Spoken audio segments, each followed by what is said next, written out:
Now, chairperson of the Electoral Commission, Charlotte Osei, has fired another salvo at her detractors in a statement after suggestions by the opposition NDC that the petitioners for her impeachment are being backed by political actors. In a statement released on social media this morning, the EC chairperson described the allegations leveled against her as frivolous, baseless and actuated by malice and ill will. The statement comes a day after her lawyers demanded the identity of the persons who are asking that she's removed from office so she can sue them for defamation. The identity of these persons are still unknown as of now, but Madame Osei spared no punches for them in the statements that was released this morning.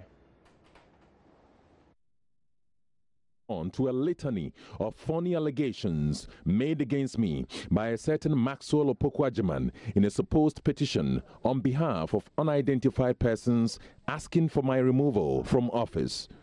The contents of the said petition, in quote, which has been widely circulated on social media and published by the mainstream media, are frivolous, baseless, and are actuated by malice and ill will. These allegations are, in my view, the product of an overactive, evil imagination and do not deserve any serious attention.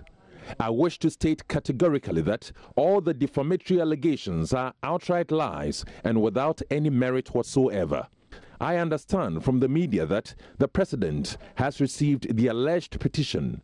I have my full responses ready for each and every allegation made in the so-called petition. However, in deference to His Excellency, the President of the Republic of Ghana, for whom I have the highest levels of respect, I would respectfully wait to be formally informed by the Presidency before I make my responses public. I take this opportunity to express my heartfelt appreciation to the staff of the Electoral Commission, political leaders from various political parties, and members of the general public for the overwhelming support shown to my family and I so far. I am absolutely certain that once again, history and the truth will vindicate the just. The political motive hunting would not serve the greater purpose. The motiveless malignity behind this petition are self-seeking and faceless individuals with the sole motive of satisfying their purely personal vendetta against my person and protecting illegal financial interests. Finally, the Electoral Commission is an independent governance institution, non-partisan, and with full protections for its officials under the 1992 Constitution of Ghana.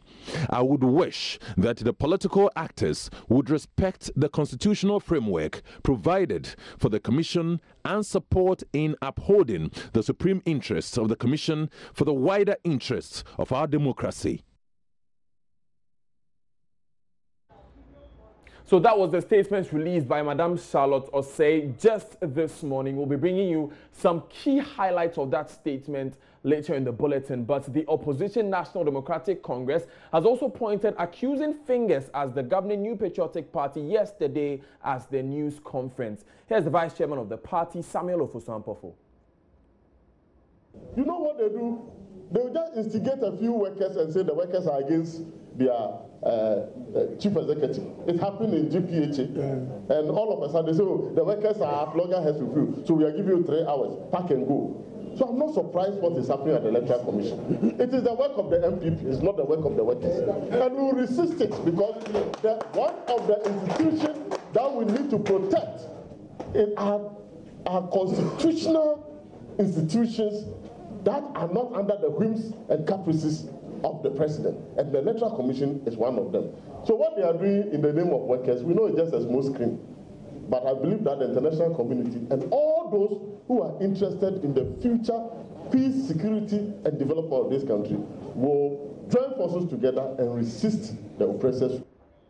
So that was Samuel Ofosu-Ampofo. He is the vice chairman of the NDC. Let's take a response from the NPP, and we have here the Member of Parliament for Sekondi, Andrew Ejapamesa.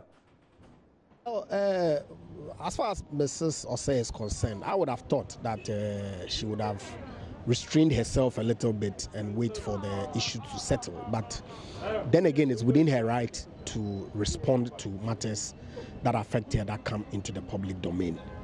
And so to that extent, I cannot really begrudge her. Safe to say that that really would have been my expectation, because clearly if it is her belief that these allegations are actuated by some ill will and malice intended by some individual to settle some personal scores, then she should have, stuck it out a little bit for the issues to settle, for due notices to be served on her as to whether the president has taken some action on it or otherwise before she reacts. But then again, like I said, it's within her right, and I think she's exercising. I don't have any difficulty with that at all. Mr. Ofosu Ampofo's statement is rather unfortunate to have even thought of the fact that the government has a hand in this, much more move further to attribute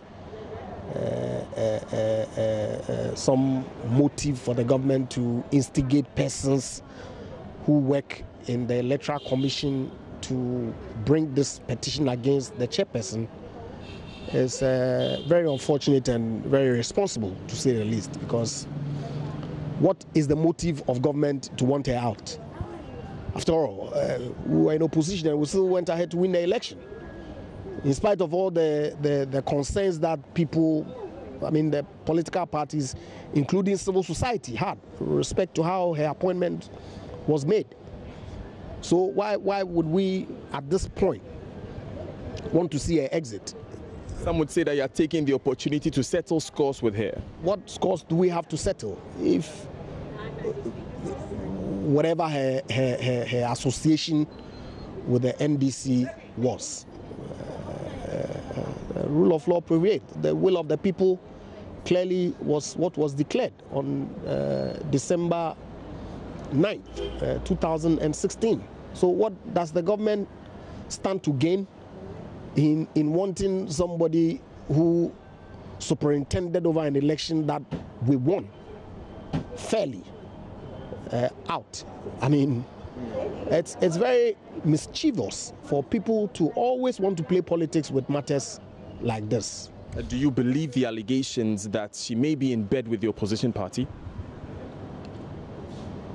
I'm not in a position to say, because, of course, we all live in this country. Her actions during the run-up to the election and following the vote itself, it gives me a lot of comfort that, of course, we're all uncomfortable with the delay in declaring the result when it was abundantly clear that the NDC had lost woefully.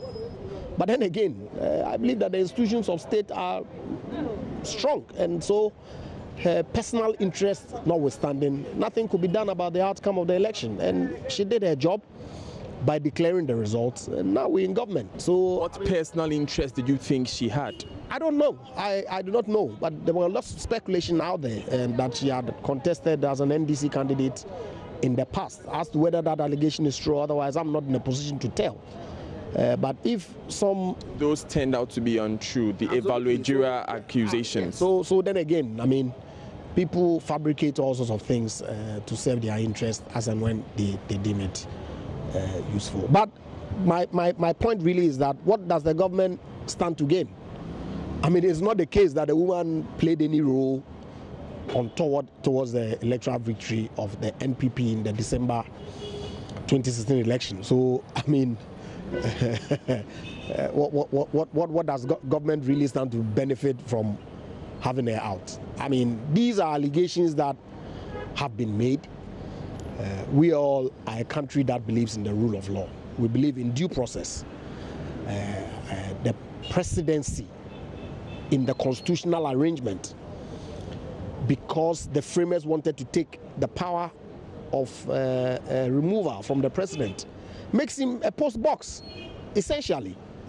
So his role really, as was the case in Mrs. Lamte's situation, is to forward the petition to the Chief Justice, who then has to do a prima facie test to determine whether, in fact, there's some basis in the allegations, and then the processes of setting up the Constitutional Committee is triggered. So, I mean, look, we can't continue to do this to ourselves. Play politics with everything. Where does that take us? I don't want to go into the press conference that was held yesterday. Completely unwarranted. Had to spend precious man hours to discuss issues that really does not advance the cause of this country in any way. Why do we keep doing this?